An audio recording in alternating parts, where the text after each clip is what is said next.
네, 뉴스 신세계. 오늘도 목금에 뵙는 분이죠. MBC 이정 기자 함께합니다. 어서 오세요. 네, 안녕하세요. 예, 그 혹시 소식 들으셨습니까? 아, 그 엄청 기쁜 소식이요? 이정 기자가 참여한 뒤에 조사한 정치율 조사 결과니까요. 아, 그래서 제가 엄청 마음이 좀 예. 조마조마했습니다. 다 이정 기자 덕분입니다. 아, 예. 그 앵커님 그 왜냐하면 그 이 문을 열 때 아, 이정은 네. 기자 네. 정치율 왜 오늘 나왔다니 이게 무슨 말? 어제 나왔. 그렇죠. 어제 나왔는데요. 네. 네. 그러니까요. 어제 그 기쁜 소식 들었습니다. 한 번 더 전해드릴까요? 너무 아니요, 좋으니까요. 괜찮습니다. 괜찮습니다. 오늘 뉴스로 가겠습니다. 아, 네. 아니, 선물 예. 저희가 알려드려야 선물. 되는데요. 예, 예. 근데 11분기 연속 청취율 1위라는 예. 위협을 달성해서 청취자 여러분들께 감사한 마음을 예. 담아서 선물을 오늘도 드린다고 합니다. 그래서 축하 문자를 보내주신 청취자 여러분들 중 추첨을 통해 세 분께는 23만 원 상당의 홍삼 선물 세트 보내드리겠습니다. 굉장히 좋은 거군요. 환절기 예. 필요한 겁니다. 네. 예. 그래서 문자 번호 샵 8001번, 짧은 문자는 50원, 긴 문자는 100원의 정보 이용료가 들고요. 스마트 라디오 미니 메시지로도 참여 가능합니다. 단 유튜브 참여는 선물 발송이 어려우니까 문자나 미니로 부탁드립니다. 예.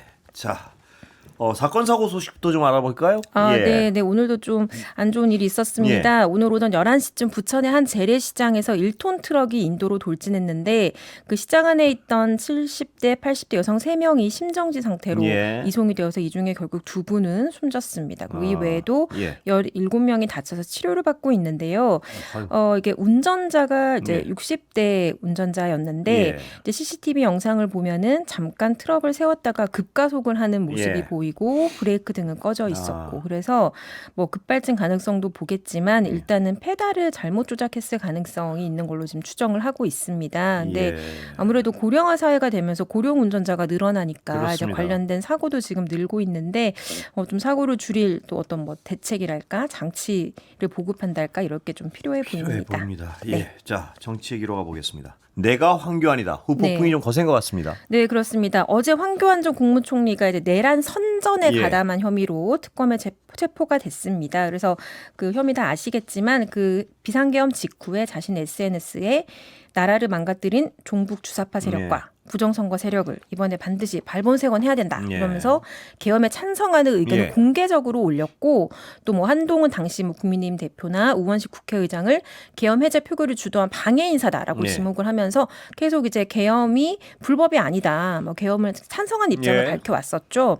그래서 이거를 두고 이제 어제 국민의힘 장동혁 대표가 전쟁이다. 우리가 황교안이고 뭉쳐서 싸우자라고 예. 말을 했는데 이 발언이 계속 후폭풍을 낳고 있습니다. 예. 네. 이게 후폭풍이 있을 수밖에 없겠죠. 보수 진영 내에서도 여러 가지 논란이 있는 것 같습니다. 그렇습니다. 예. 지금 뭐 여야를 가리지 않고 지금 계속 논란이 되고 예. 있는데요. 대표적인 보수 논객으로 예. 뽑히는 조갑재닷컴 대표가 자신의 SNS에 굉장히 날카롭게 비판을 했습니다. 그래서 이제 보수 진영 입장에서 이제 그 쓴 글이니까 그걸 감안해서 들으시고요. 예. 모처럼 대장동 항소 포기 사태로 예. 더불어민주당 정권을 몰아붙이고 있는데 국민의힘 대표란 사람이 이런 말을 했다. 그래서 윤석열 면회하고 나와서도 뭉쳐서 싸우자고 했다. 그러면서 불법 계엄, 부정선거 음모론 세력과 하나가 되어서 대한민국과 헌법 질서를 상대로 전쟁을 하겠다는 것은 적전 분열이자 자폭이다. 예. 그리고 이거는 민주당 공격하는 척하면서 보수를 공격하는 내부 총질이다. 예. 한국 보수의 배신자다. 윤석열을 추종하면서 이재명을 공격하는 것은 모래주머니를 차고 마라톤을 하는 짓이다. 아, 예. 맹폭했군요, 한마디로. 네, 그러니까 예. 보수 진영 내에서 굉장히 날카롭게 그렇습니다. 비판을 한 겁니다. 그리고 예. 지금 현직 의원들도 좀 당혹스러운 분위기가 있어요. 예. 그래서 국민의힘 정성국 의원이 오늘 한 라디오에 출연해서 좀 놀랐다면서 예. 황 전 총리는 지금 우리 당도 아니고 극우 이미지를 가지고 있다는 말. 극우 예. 이미지를 가지고 있지 않느냐. 그런데 당대표가 저런 모습을 보이면 많은 의원들이나 지지자의 노력이 당대표의 한마디나 행동 하나에 희석된다라고 예. 아쉬움을 표했고 또 김종혁 전 최고위원도 정무적으로 엉뚱한 판단을 해서 분위기에 재를 끼얹는다라고 예. 비판을 했습니다. 정무적으로 엉뚱한 판단. 여기에 저도 동의가 되는데요. 무슨 네. 말이냐면 지금이 얻을 게 별로 없는 것 같아요. 네. 그 경선 당시에는 뭐 극우적인 어떤 지지자들을 뭉치게 하기 위해서 했다고 쳐도 지금 분위기에서 갑자기 왜 이런 말을 해가지고 어떤 분란을 만드는지 모르겠습니다. 그리고 지난주에는 광주를 갔잖아요. 그래서요. 예. 그래서 이랬다 저랬다 예. 뭔가 이 사람이 추구하는 게 무엇인지 좀 예. 헷갈리는 그런 반응이 있습니다. 그런데다가 오늘 이제 국민의힘 의원총회에서는 장동혁 대표가 이제 이걸 수습을 하는가 싶었더니 어제 자신의 발언에 대해서 이게 내가 즉흥적으로 한 게 아니라 계획했던 발언이다. 그것도 무슨 말인가요? 그러면서 방송에 나가서 이 발언을 좀 비판하지 말고 기다려달라라고 의원들에게 요청을 했다고 합니다. 그러면서 이제 설명이 시차를 두고 효과가 나올 것이다. 윤석열 전 대통령을 면회하고 온 것도 반응이 좋다라고 본인은 판단을 하고 있나 봐요. 그렇게 말을 했대요. 그러니까 쉽지 않네요, 이분. 그러니까 뭐 당 내부에서 이제 좀 비판이 나오니까 이제 우리가 막 분열된 모습을 뭐 티를 내지 말자 하는 취지인 것 같은데, 근데 이걸 보고 오히려 이제 당내 일부에서는 이해할 수가 없는 말이다. 여론을 한쪽만 보고 이제 수렴하는 것 같다. 그러니까 그쪽에서도 이제 지난주에 민주묘지 가서 이제 노이즈를 만들어 놓고 또 이런 발언을 해서 당내 분열을 지금 이끌고 있는 상황이기 때문에 안에 의원들도 좀 의아하다 이런 반응들이 나오는 것 같습니다. 옳고 그름을 따라서 말입니다. 메시지 자체가 갈팡질팡하니까 도대체 무슨 생각을 하는지 잘 모르겠어요. 그러니까 일관되게 계속 발언을 하는 게 아니라 발언이나 행동이 일관되지 않기 때문에 이게 이러겠다는 건지 저러겠다는 건지. 당연히 그 갈팡질팡의 정도도요. 중간에서 왔다 갔다 하는 게 아니고 이 양극단을 왔다 갔다 해버리니까 이분이 무슨 생각을 하고 어떤 방향으로 당을 끌고 갈라 그러는 것인가. 그 방향성은 아마 좀 모를 것 같아요. 그 당의 입장에서 보면. 그렇다고 뭐 딱히 실익이 있는 상황도 아닌 것 같고요. 더불어민주당 반응 어떻습니까? 네, 물론 격앙됐습니다. 어제부터 계속 비판을 해왔는데요. 오늘 더불어민주당 정청래 대표는 의원총회에서 역시 국민의힘이 내란홍 후 정당에서 탈피하지 못하고 있다. 내란은 아직 끝나지 않았다. 그리고 언제 어디서든 내란의 불씨가 다시 발화할 수 있다. 그러니까 이런 발언들이 계속 거듭되니까 당연히 여당 입장에서는 이게 내란 청산이 좀 쉽지 않다라는 판단을 하는 것 같습니다. 그러면서 오늘 국민의힘 추경호 전 원내대표에 대한 그 체포동의안이 국회 본회의에 보고가 됐잖아요. 그래서 만약에 추 전 원내대표의 이 방해죄가 확인이 되면 국민의힘은 결국 정당 해산으로 가야 되는 것 아니냐. 국민의힘의 의원들도 의원직이 박탈돼야 하는 것 아니냐라고 이제 이야기를 했고 또 한편 또 이제 우원식 의장도 SNS에 그냥 짧게 글을 올렸어요.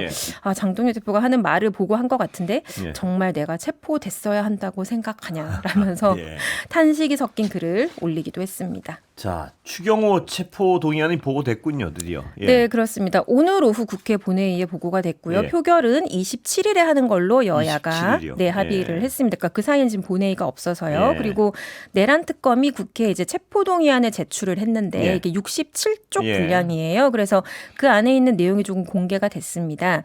그러니까 내용을 보면 특검팀은 그러니까 추경호 의원이 이제 그 국회의원이 비상계엄 해제 요구한 의결에 참여하지 못하게 함으로써 그러니까 비상계엄 효력을 유지하는데 협력하기로 결심했다고 보인다라고 하면서 근거를 이제 시간대 상황을 제시하면서 조목조목 제시했어요. 이게 많이 저희가 이미 알고 있는 거지만 11시 22분에 윤석열 전 대통령으로부터 전화를 받았고 2분 5초간 통화를 했는데 이 전화에서 비상계엄에 협조해달라는 그런 말을 이제 부탁을 받은 걸로 이제 의심을 하고 있죠.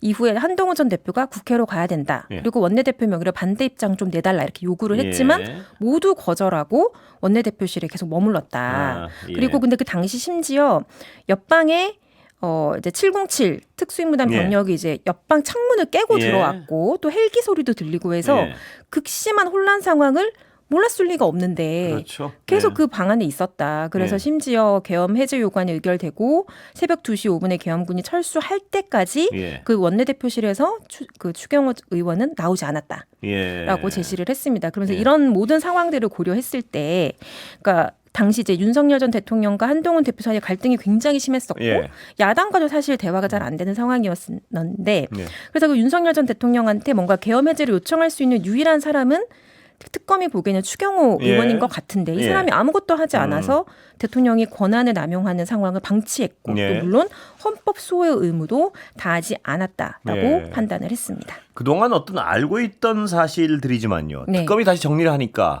아 도저히 상식적으로 의심을 할 수밖에 없는 행위였다. 이건 다시 한번 확인되는 것 같습니다. 보면. 네, 사실 그때 헬기 소리는 여의도에 있는 분들은 다 들었어요. 서울시내에 있는 분들은 다 들었고 유리창이 깨지고 굉장히 소란스럽고 그 뭐 막느라고 좀 막 보좌관들이 뭐 문을 붙잡고 있고 뭐 그런 상황이었거든요. 그리고 그때 생중계가 되지 않았습니까? 그럼요. 전국에서 다 알 수 있는 상황인데. 그 어떤 그날 결과가 궁금합니다. 27일이죠. 당연히 통과되겠죠. 지금 뭐 본인도 그걸 기대지 않겠다 그러지 않았습니까? 네, 본인도 불체포 특권 포기하겠다고 밝혔었고 이제 제적 의원 과반 출석에 출석 의원 과반 찬성이면 가결이 되거든요. 그러니까 민주당의 의석의 과반 이상을 점하고 있기 때문에 가결 가능성이 매우 높고요. 그런데 국민의힘은 이제 상징적으로 표결에 참여할까 말까 여부를 고심하고 있다고 합니다. 예. 자, 대장동 항소 논란. 점점 좀 여야 대응이요. 네. 더 강력해지는 것 같습니다. 양쪽이 다. 네, 양쪽이 다 모두 강력 대응을 하고 있습니다. 일단 노만석 검찰총장 대행의 퇴임식은 내일 오전 10시 반에 비공개로 진행된다고 하고요. 그리고 내일 바로 사표가 수리될 것 같습니다. 근데 이 상황에 대해서 일단 여당은 이제 검찰이 이제 일부 검찰에서 이제 계속 내부 반발을 하고 있잖아요. 이걸 이제 국기문란으로 규정하고 또 이번 일을 보니까 더더욱 검찰 개혁을 해야겠다. 당위성이 더 커졌다라고 보고 드라이브를 거는 분위기입니다. 그래서 김명기 원내대표가 오늘 이제 회의에서 법에 군림하는 정치 검사들을 더 이상 용납하지 않겠다. 그러면서 국정조사 요구서를 이번 주 안에 제출을 하겠다라고 했고요. 그다음에 이제 어제 그 검사도 다른 공무원처럼 해임이나 파면까지 가능하게 하는 내용으로 이제 기존에 있던 검사징계법을 대체하는 법률안을 발의했는데 이거를 김병기 원내대표가 직접 대표 발의했거든요. 그래서 이것도 사실상 당론으로 추진해서 연내에 처리를 하겠다는 그런 입장입니다. 근데 국민의힘도 격양이 됐어요. 그러니까 국민의힘은 장동혁 대표는 그러니까 책임질 사람이 4명이다. 그러니까 노만석, 그다음에 이진수 법무부 차관, 정성호 법무부 장관, 그리고 이재명 대통령 이렇게 4명인데 이재명 방탄을 위해서 나머지가 공동으로 이제 협박을 해서 노만석이 위법한 항소 포기를 한 거 아니냐라고 주장을 하고 있고요.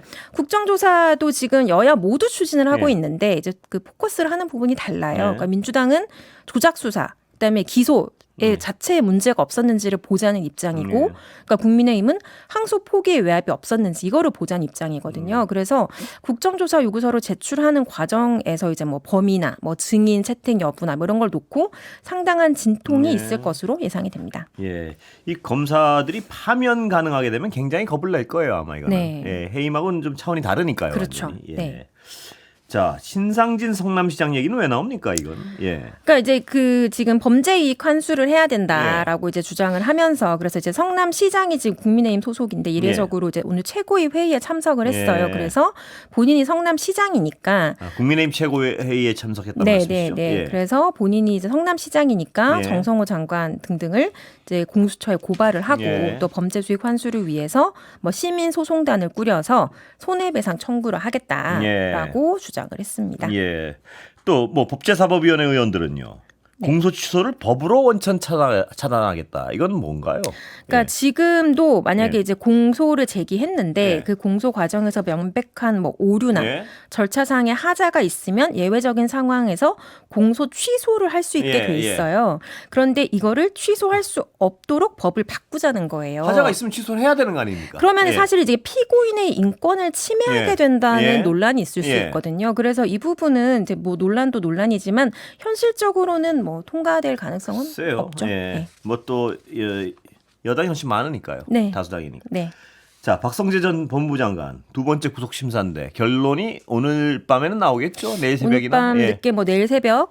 조태용 국정원장도 새벽 5시 반에 나왔으니까 좀 숙고를 하지 않을까 싶은데요. 그러니까 두 번째잖아요. 그래서 그동안 이제 특검팀에서는 좀 증거나 수사를 좀 보강을 한 것 같습니다. 그러니까 지난달 법원이 이제 기각을 하면서 그러니까 박성재 전 장관이 이제 이 계엄 상황에 대해서 위법성을 인식한 정도의 다툴 여지가 있다. 그러니까 위법한지 알고 했냐 모르고 했냐 이거를 좀 다퉈보자라는 거였어요. 그래서 특검은 알았을 것이다. 위법성 인식한 것 같다라고 좀 보고 있고 이걸 입증하는데 좀 주력을 했습니다. 그래서 추가로 나온 그 증거들이 있잖아요. 그러니까 휴대전화 포렌식 과정에서 박성재 전 장관이 권한 남용 문건 관련이라는 제목의 파일을 텔레그램으로 받았다가 삭제를 했어요. 근데 이게 이제 12월 4일에 받았다가 삭제를 했는데 이거를 쓴 사람이 법무부 검찰과 소속의 검사였고 요거를 전달한 사람이 당시 법무부 검찰과장이었고요. 그래서 이 문건 안에는 더불어민주당의 입법권 남용, 탄핵 소추권 남용, 예산 심의권 남용 등등등. 그러니까 이게 뭔가 국회가 입법 독재를 통해서 권한을 남용하고 있으니까 뭐 계엄을 선포할 수밖에 없다라는 식의 어떤 법적 논리를 갖추려고 했던 그런 내용으로 추정되는 게 있었고, 그러니까 요거를 보자마자 그 직후에 삼청도 안가회동에 갔거든요. 그러니까 안가회동 전에 뭔가 내용을 검토한 게 아닐까라고 의심을 할 수 있겠죠. 그리고 또 교정본부 직원들이 이제 박성재 전 장관의 지시에 따라서 각종 문건을 작성한 정황도 추가로 파악이 됐습니다. 그러니까 그때 구치소 수용 뭐 얼마나 할 수 있는지 지금 살펴보라고 했었잖아요. 근데 정말 실제로 신용의 당시 교정본부장이 이제 법무소에 이제 알아보라고 해서 3,600명을 수용할 수 있다라고 내용을 보고를 받고 이거를 이제 휴대전화로 이제 촬영을 해서 박성재 전 장관에게 전송을 했대요. 그러니까 이것도 지금 물증이 지금 추가로 나온 상태입니다. 앞뒤 맥락을 보면요. 이 정도면 상황을 분명히 파악하고 했다는 의심을 할 수밖에 없는 상황인데 아까 추경호 전 원내대표랑 마찬가지로요. 박 전 장관 측 주장은 뭔가요? 그러면 이 정도 상황인데. 그러니까 그럼에도 불구하고 지속적으로 주장을 하는 것은 이제 당시 자기가 내렸던 여러 다양한 지시들에 대해서는 비상계엄이 이왕 선포가 됐으니까 혼란을 막기 위해서 나는 나의 업무를 했다라는 주장을 반복하고 있습니다. 이 주장 자체를 이해하기는 상당히 어려운데 이 주장을 바탕으로 해서 기각이 나오면 그건 더 이해하기 어려울 것 같습니다. 그러면 또 상당한 파장이 예상이 됩니다. 자, 황교안 구속 심사는 언제입니까? 네, 지금 오후에 시작돼서 지금 아직 진행되고 있는데요. 어제 체포됐는데 어제 바로 영장까지 청구를 했어요. 그러니까 지금 내란 특검은 지금 그 수사 시한이 다음 달 14일까지인가 그래요. 그래서 지금 빨리빨리 속도를 내야 되는 상황이라서 이제 이례적이지만 신속한 수사를 하는 것 같고요.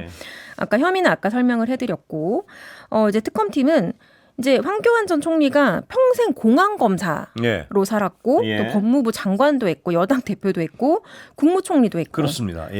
그래서 계엄의 위법성을 충분히 인식할 수 있는 어떤 법적 지식을 상당히 갖춘 사람이라고 생각을 하는데 판단이 되는데 내란 선전의 고의를 갖고 공개적으로 SNS 계정에 이런 게시글들을 올렸다라고 보고 있습니다. 더군다나 황 전 총리는 박근혜 정부 당시에 법무부 장관으로 재직을 하면서 그 통합진보당 그 내란 음모 혐의 사건 수사도 지휘를 했었고 또 헌법재판소의 정당 해상 심판 사건도 지휘한 경험이 있습니다. 어떻게 보면은 이 분야의 전문가군요. 그래서 모를 리가 없는데. 황교안 씨 행위는 행위 자체에 대한 논란은 뭐 그건 분명히 드러나 있는 거라서요. 그 행위를 해도 되느냐 안 되느냐만 판단하면 될 것 같습니다. 자, 윤석열 씨하고 홍장원 법정 2차전. 이게 오늘 굉장히 관심이 있었는데 나왔나요, 내용이 좀? 아직 안 나왔죠? 일부가 제 들어오기 전에 조금 공개가 됐는데요. 그러니까 헌법재판소 탄핵심판 변론 과정에서 이제 두 차례 대면을 해서 이제 홍장원 전 차장이 자신이 아는 내용을 이제 진술을 하고 반박을 하고 했었잖아요. 그러니까 당시에 비상계엄 당시에 이제 윤 전 대통령이 전화해서 싹 다 잡아들여.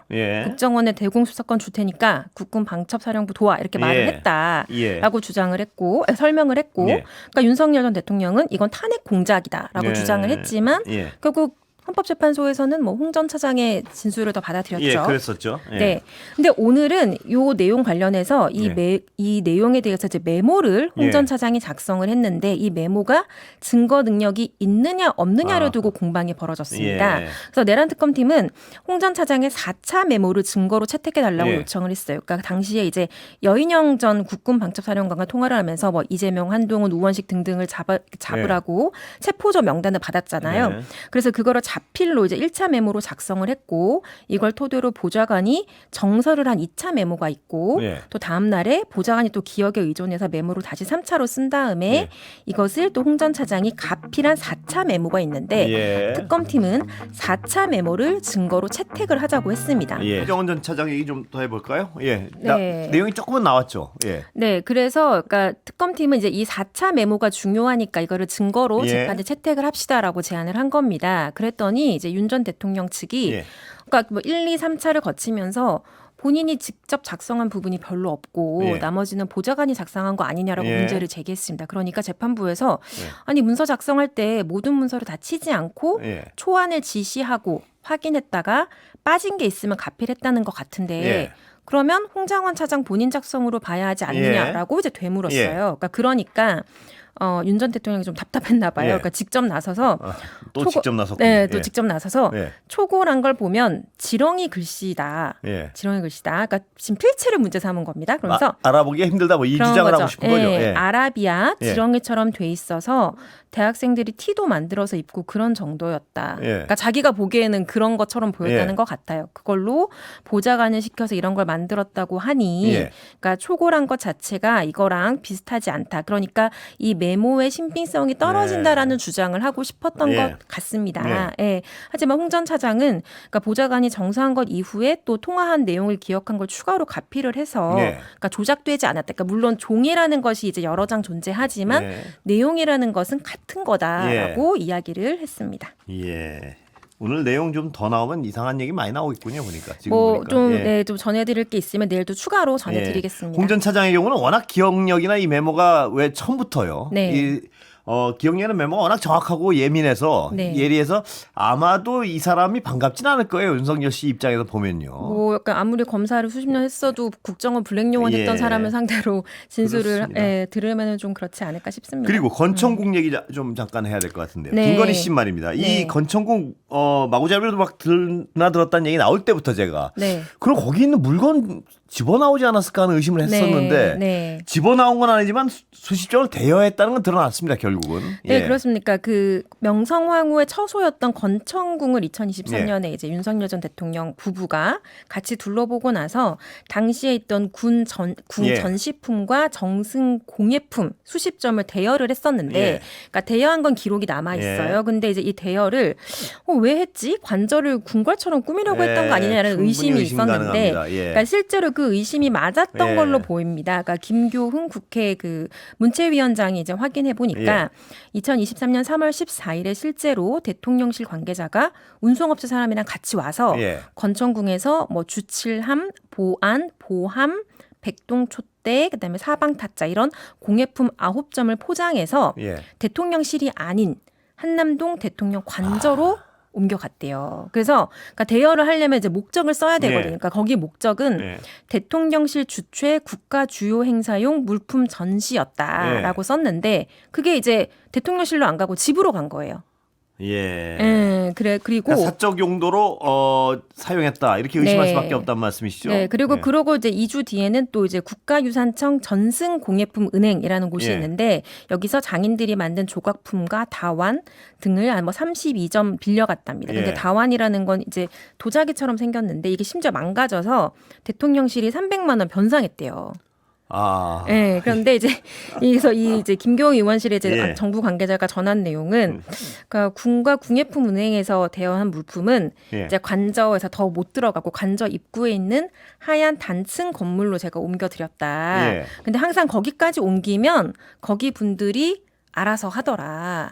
그래서 그 하얀 단층 건물 이후에 뭐가 어떻게 됐는지는 이제 모르지만 지금 드러난 걸로는 이제 관저 인테리어용으로 마치 사용한 것처럼 사적 이용을 한 것처럼 지금 상황이 지금 추정이 되는 처음부터 말입니다. 이 왕과 왕놀이 하려고 쓴 거 아닌가 하는 의심을 할 수밖에 없는 상황 아니겠습니까? 저는 그때 마구잡이로 드러들었다 그랬을 때 저거 슬쩍 집어나올 충분한 어떤 캐릭터 같은데 근데 슬쩍 차마 집어나오진 못했지만 예상대로 대여해가지고 자기들 어떤 왕놀이하는 비슷하게 썼다는 의심을 할 수밖에 없는 상황이군요. 근데 예. 일반인들이 사실 이걸 감히 이거를 뭐 전혀 없습니다. 네. 예, 여기까지 듣겠습니다. 이정우 기자 고생했습니다. 네, 감사합니다.